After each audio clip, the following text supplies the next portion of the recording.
My path to Bitcoin happened through psychedelics. I was trying to find psychedelics. I needed Bitcoin to acquire them. The price was $30. And I said to my friend, why would I want digital Chuck E. Cheese tokens? This is stupid. That's a scam. I watched it go to $70 and then I said, that's too expensive. I'm not investing. And then it went from $70 to $1,200. That was when I went all in. I was like, I know what I need to do. Roger that, ground control. Preparing for second stage separation. Guidance systems online. You refer to yourself as SourceNode. Tell me what you do. I'm a philosopher. At least that's what I tell people when I meet them. It's the best answer I've got because I don't really have an answer. I do love wisdom, which is the foundation of the term. And I write articles. I've written a few for Bitcoin Magazine. Currently writing a book, and it might be done this year. It's not really up to me. It kind of comes when it comes, and it doesn't when it doesn't. So Are you allowed to reveal the name of the book? I'm not going to yet. Yeah, I'd like for the name of the book to kind of be a surprise when it comes out. Can you pitch it? Can I pitch it? Yeah, so it's about world peace. And I would say that Bitcoin is an integral part of that, but it's not the whole picture. There's other components. There's a very common phrase in the Bitcoin space, Bitcoin fixes this, or fix the money, fix the world. Those are two taglines that are often used. And to some extent, I understand where they come from. They're really good memes, but they're not entirely true because Bitcoin is a physical phenomenon. It's also digital and it's psychological in the sense that Bitcoin wouldn't exist without human incentives symbiotically working with it. But if you're looking to your finances exclusively to change your reality, you're going to be disappointed because the change has to happen from within. And so what I'm writing about is the inner transformation that has to coincide with the Bitcoin, hyper-Bitcoinization, in order for us to have a lasting positive impact.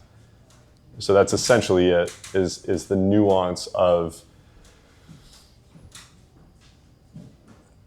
how we transform the world into a sustainably better place.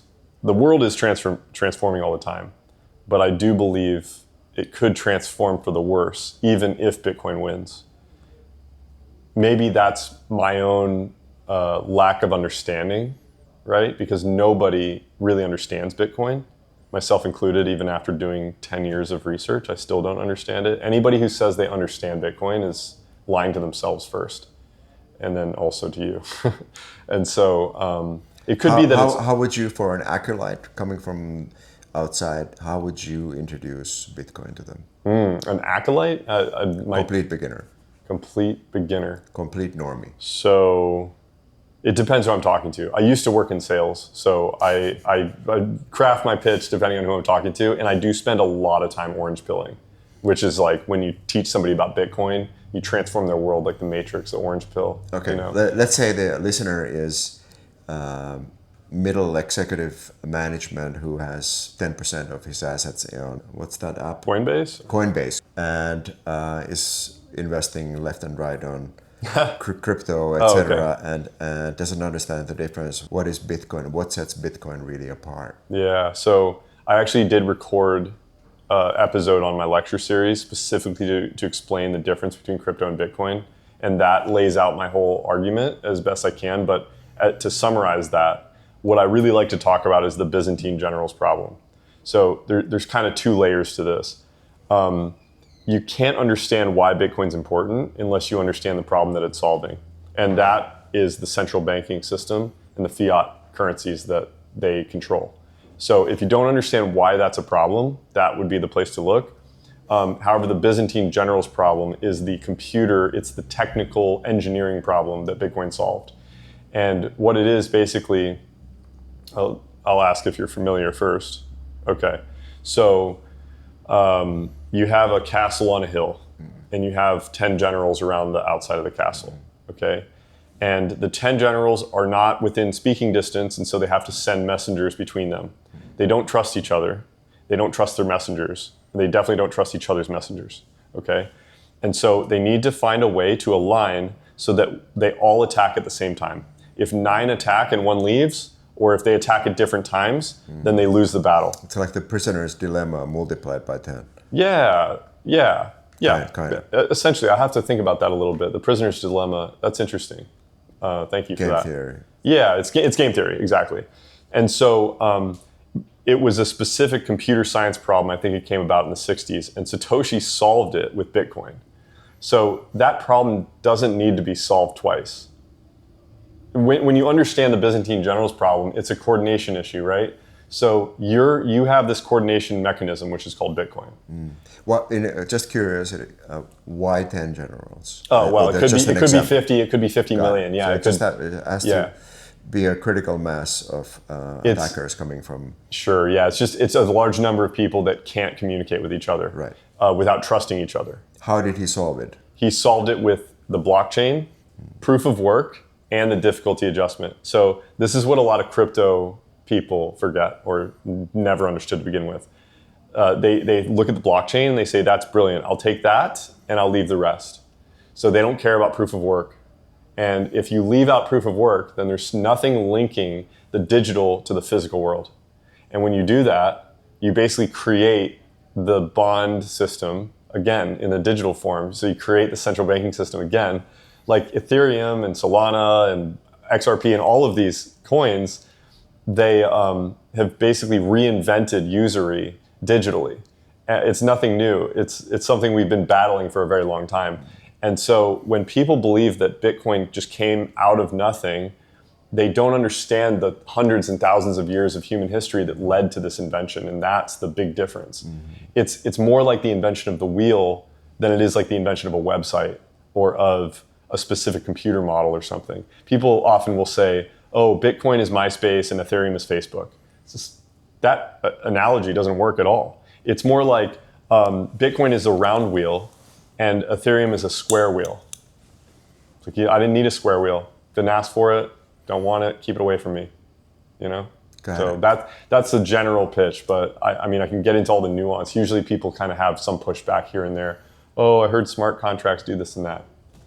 You know, it doesn't matter without the decentralization and without the proof of work. Right. So what's interesting here is that you said right off the bat that even if we manage to, as a society, to adopt blockchain as a fair distributor of wealth and earnings, transparent and uncontrollable, that you need a separate layer for the system to work for us to really make an impact to the old structures. What is that secret sauce aside from Bitcoin magic? I think spirituality and culture, like those two in particular, because if you do this in a very materialistic way, then you don't transform anything. Right. Right. When you say spirituality, I don't want to be disrespectful to the word, but it's a kind of a overall large. I'll be very specific. Umbrella. Yeah. What is the particular value under the spirituality umbrella that you think is important? Love God with all your heart and love your neighbor. That's it. That's what Jesus said, and that's who I follow. And it's very simple to me. It's gotten very complicated, but it's not complicated. It's to know that when you harm yourself or others, you're harming everyone. Right. And when you're helping yourself or others, you're helping everyone. If you're actually helping and if you're actually harming, right? There's a difference between harm and hurt that I've been kind of like contemplating for a while. But right. Yeah. Interesting. I also noticed that a lot of passionate Bitcoin philosophers, they are in fact deeply spiritual and or religious. Sure. And interestingly, Jesus plays a big integral part in their lives. I've noticed that too. But there's also, for someone who's not necessarily digging into the Bible, there is other values that you can adopt that are complementary to the Bitcoin values. Sure. What would you say those are? Well, I think about the Stoics a lot. Think about Stoic philosophy, Marcus Aurelius. I think there's a lot of Stoicism in Bitcoin. I think there's some interesting teachings from the Buddhists that can be applied as well. The Four Noble Truths, the Eightfold Path. I think there's a lot of value there. But my personal life history, my ancestry, my DNA, my culture that I grew up in, it's Christendom.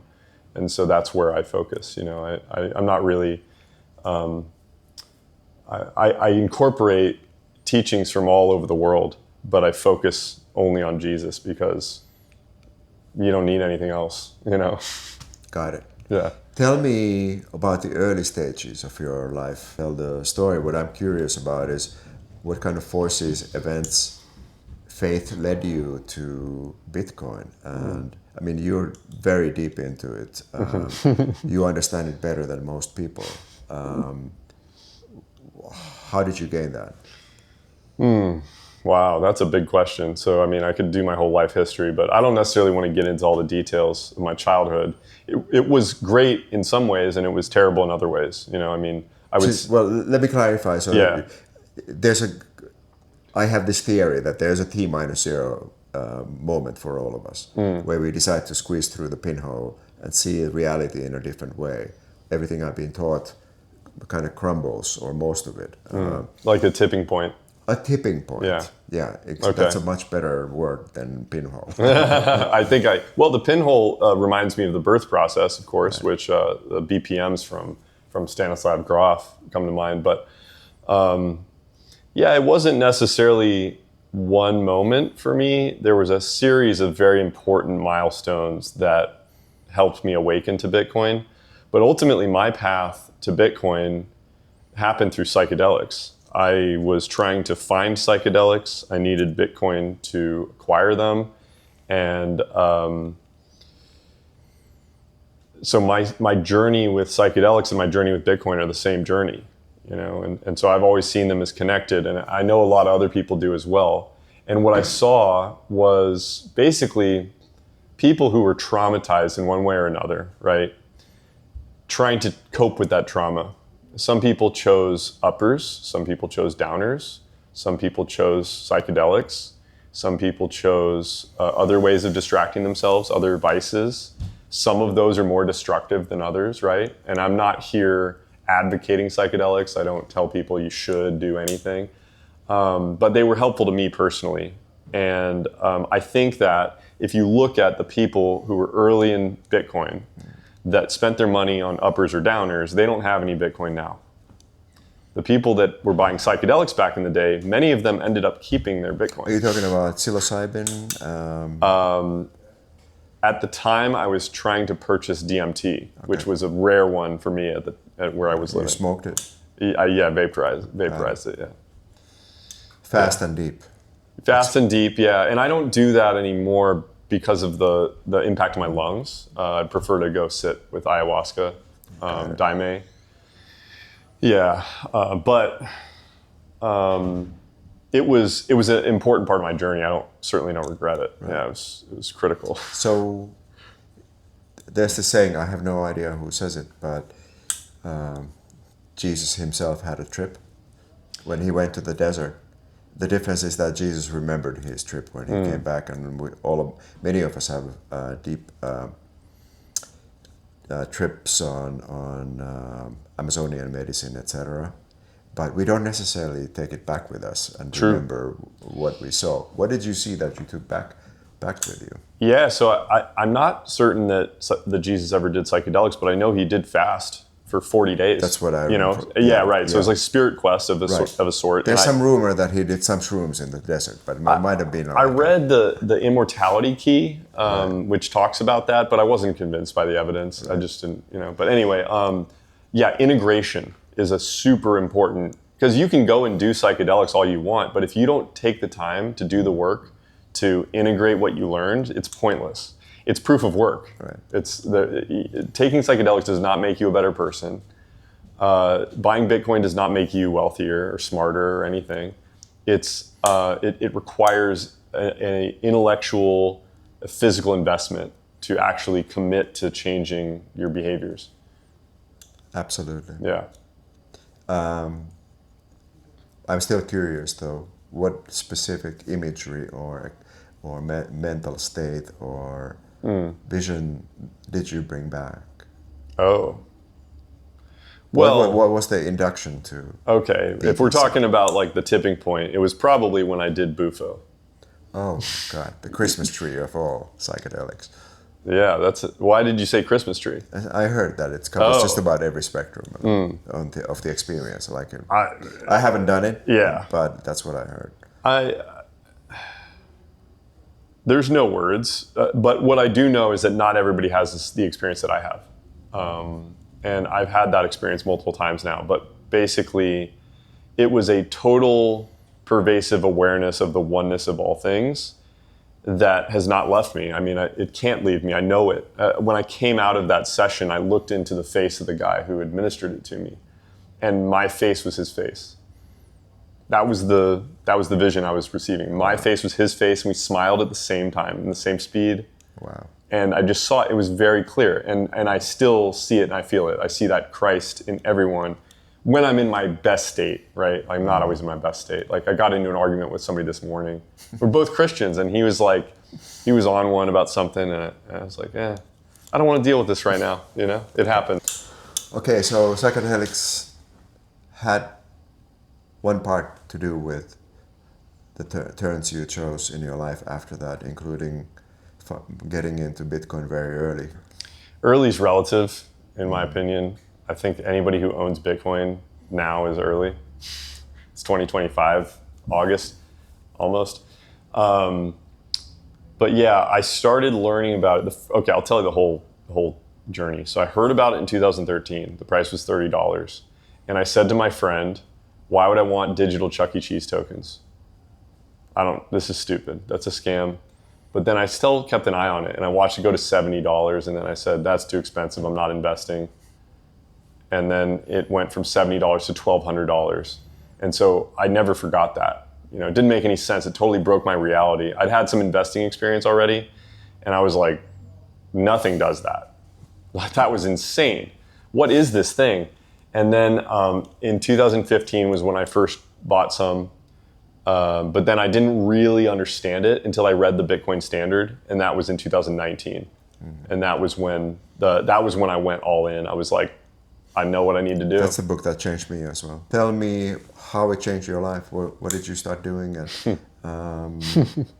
I guess fundamentals were changed. Wow, yeah. So thinking about who I was before I got into Bitcoin, and I will say that a lot of it has not just been Bitcoin itself, but the people I've met through it. You know, they've influenced my views on religion, my views on family, my views on politics, my views on everything, food.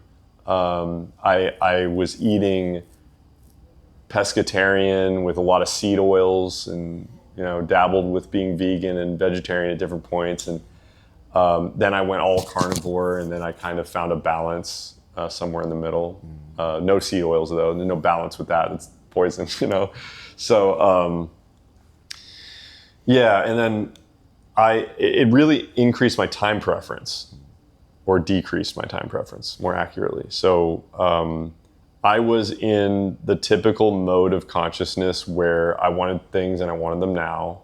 And I didn't care what was going to happen later. I was more like now. I was always relatively responsible with debt and money. I didn't get myself into a big debt trap at any point. But because that's really high time preference, is when you're like, you know, I'll buy that BMW, can't afford it. I'll buy that house, can't afford it. I never did that. But I've broadened my horizon, and basically by being patient and doing that, I was able to liberate myself from the need to work. So I was able to quit my job in 2020. I would have been able to stack more sats if I'd kept working, but there's this concept that I'm going to write into the book. It's called the accumulation apex. It's like this point that you reach where you realize it doesn't matter how hard you work, you're not going to increase your stack And so you're not going to increase your stack significantly. And so you reach this point where it's like working isn't yielding me what I want. So what do I want? You know, because I wasn't enjoying what I was doing. Some people, they really love what they do. I didn't. You know, I was good at what I did, but I didn't enjoy it. It wasn't fulfilling to me. I was eating terrible food. I was not living healthy. I was pretty miserable. And so I took the exit route. So it's changed everything. I even moved here because of Bitcoin. And so it's directing my life in a large part. That's amazing, man. Yeah. Yeah. So it's interesting because I'm always trying to find out what sets people like you apart from the rest, and there's this confluence of factors where, you know, it's not just getting to know a new technology or new way of storing wealth. It's accompanied by many different things in their life, and somehow the frequency of their existence goes up. It becomes more complex. They're doing things they love. They're bringing more signals into their life. And 2 days ago, I saw this picture. It was about Bitcoin and frequency, how it relates to frequency. And when you have a base frequency like 200-300 hertz, you have this centralized a Tower of Babylon in the middle, and just like the 10 little mountains on the bottom, like your soldiers, generals. But it's serving this architecture. And then you go to 2,000, 3,000 hertz. I forget the actual readings, but you have this decentralized natural field where everything is serving each other, but there's no excess force in the middle pulling the strings. So it affects all the parts of life in a sense. Do you have that experience? Yeah, the way that I tend to think about it is that there's a renaissance happening. Some people are a little bit further into it than others, but each one of us has like a specific key to bring to the table, like a different puzzle piece. I've been referring to it as the holotropic renaissance because it's a rebirth into wholeness, like realizing who we are as individuals and how powerful that is, and then also giving that to other people and allowing them to be autonomous and to live their truth and to bring what they do best to the table so that we're all bringing our best selves to every situation. And if humanity does that, there will be no problems, in my opinion. I mean, there will be problems, but not the way we have now. Right. And the other observation I made about my personal past life is, you know, always running after activity just for the activity's sake to keep yourself distracted. So you're also distracted from what you actually want to do, because very often what you actually want to do is not producing enough revenue for you to cover your. So you're constantly on the chase, and this is how I crashed. And I understand if you can pull yourself from the rabbit role of the rabbit chasing, constantly chasing, that you find your core. And you definitely seem to have found that.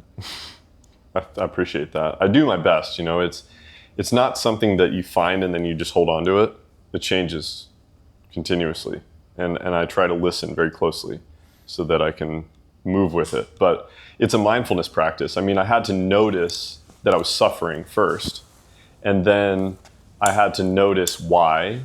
And then I had to figure out how to change that. So it was like a long process of like, what's going wrong? Because basically I was in the matrix of my own mind through the indoctrination from the schools and the media and everything else and all the foods I was eating. And it was just like this cage around my head.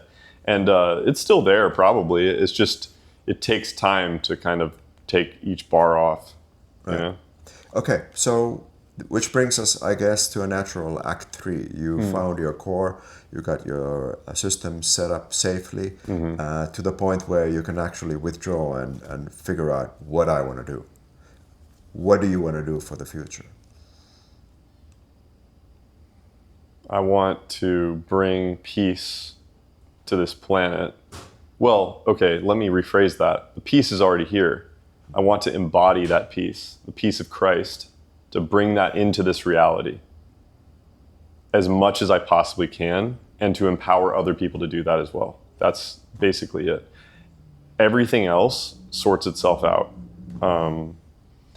And what that looks like in a more material sense is liberating people from debt slavery, liberating communities from debt slavery, liberating people from the industrial food systems, industrial pharmaceutical systems, in a more decentralized, local, community-based way of interacting, which is what we had for thousands of years before the central banks took a stranglehold on everything.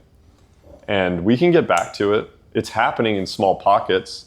And I think some of these pockets understand different aspects of it. And a lot of them seem to be at odds with each other.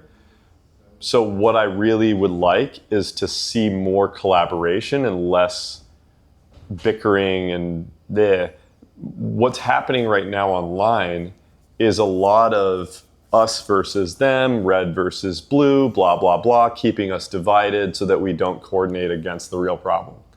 And so I try to see through all of that using Ken Wilber's integral model. Like, just look at what's happening and say, I see where you're at, but like there's actually not a conflict here. There's just a few little hang-ups and it's not a big deal. Do you have a step-by-step plan you see where you're contributing whatever in your micro fashion to the big picture?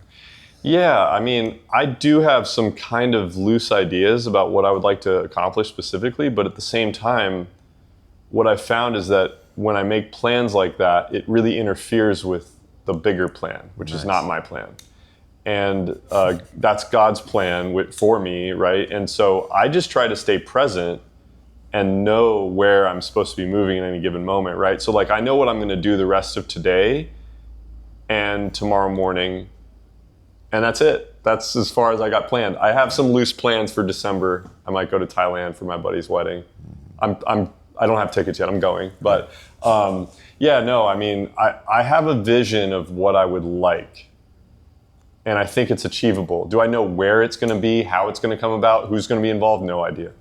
I don't. But it's somehow mysteriously, even without trying to lay it out like in the typical management plans, business plans, you don't have that. But it's unwinding naturally for you? It is, yeah. I mean, I think walking into this building was part of it. I think meeting these people felt very fortuitous yesterday. So. Yeah, I'm really proud of Polycarp and what he's doing here. I mean, it's beautiful. Maybe we could take 5 minutes and talk about how you see Web 5. Okay. Yeah, so I mean, I told Polycarp yesterday, the first time I heard Web 5, I thought Jack was trolling because it was Web 2 plus Web 3, and he was skipping Web 4, and he was just calling it Web 5, and he was basically making fun of the shitcoiners, is what I thought. But now that I've kind of seen a little bit more of the vision of what Web 5 could be, I think, well, okay, maybe. I mean, let's do it. Let's go. So it's, as I understand it, it's a commerce layer, which is also a communication layer. I don't fully get it yet. I don't even know if that's the right term for it, but here's what I would like to see. A means of facilitating free market activity with no central gatekeepers, period. That's it. So that means communication and commerce. You need both. That's why I'm on Nostr. Because Bitcoin alone, yeah, great. You're still in a cage because you communicate with other people through these centralized methods, through internet service providers, through cell providers, through Twitter and whatever.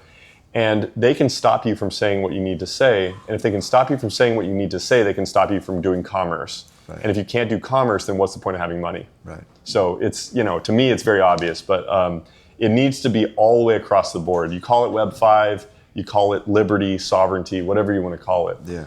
I'm all on board. I think, honestly, that Bitcoin's going to have to get a lot more expensive before people wake up and realize what's going on. But when Bitcoin doubles, triples, quadruples from here, which it will eventually, people like me are going to be on the news because they're going to want to know, who are these people? How did you figure this out before everybody else?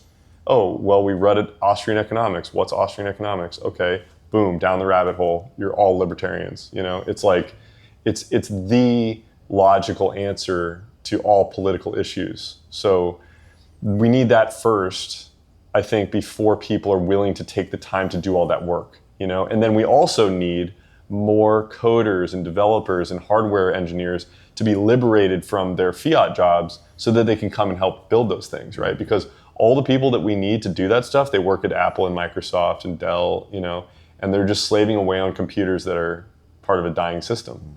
And we need to build open source, like real tech that doesn't spy on you.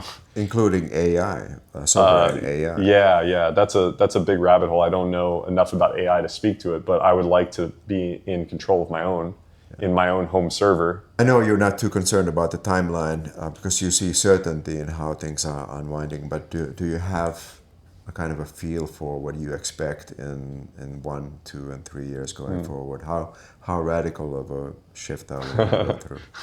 I've been wrong many times. I mean, for me personally, and this is the thing, once you pass the event horizon with Bitcoin, with your understanding, you realize that any day you could wake up and the price could be 10, 100 times what you think, what it's worth now. We could wake up tomorrow and it could be worth $1 million, and that wouldn't surprise me. I would be like startled, but it would be appropriately priced for today if the price was $1 million, in my opinion. Given the way that the world is moving and everything, I think it's tremendously undervalued. But I also know that there's a massive cognitive shift required to even open your mind to the possibility of understanding Bitcoin. And for me, I think that psychedelics assisted with the neuroplasticity required for me to get there. I also was fortunate enough not to take any economics classes in those Marxist schools because those make it even harder for you to understand Bitcoin. I've noticed people with engineering or engineering degrees understand Bitcoin better than people with economics degrees. Why is that? That is nuts. Michael Saylor is an engineer. Wow. You know? Yeah. That is interesting. That is super interesting. Yeah. I also noticed that at a certain level, when you go deep into Bitcoin, you stop valuing it in terms of fiat currency. Everyone is saying it's worth $1 million or $100,000 or $1,000, but when you get to a certain level, you don't really give a shit because the fiat is not a credible way to value. Right. Are you like that? Are you at that level or? Yeah, sometimes yes, sometimes no. I mean, I still have bills, you know. So I have to In the present. Yeah, I have to live in the fiat world for now. And I think of it in terms of its purchasing power. So I don't often think of Bitcoin in terms of its dollar value. If I did that, I'd probably lose sleep because of the volatility, you know. But I think of it in terms of what I can buy, right? So like when I purchased my home, the down payment on my home would have been 500 Bitcoin. That house is currently worth maybe 4 Bitcoin. It's a terrible investment, right? And that's in what time period?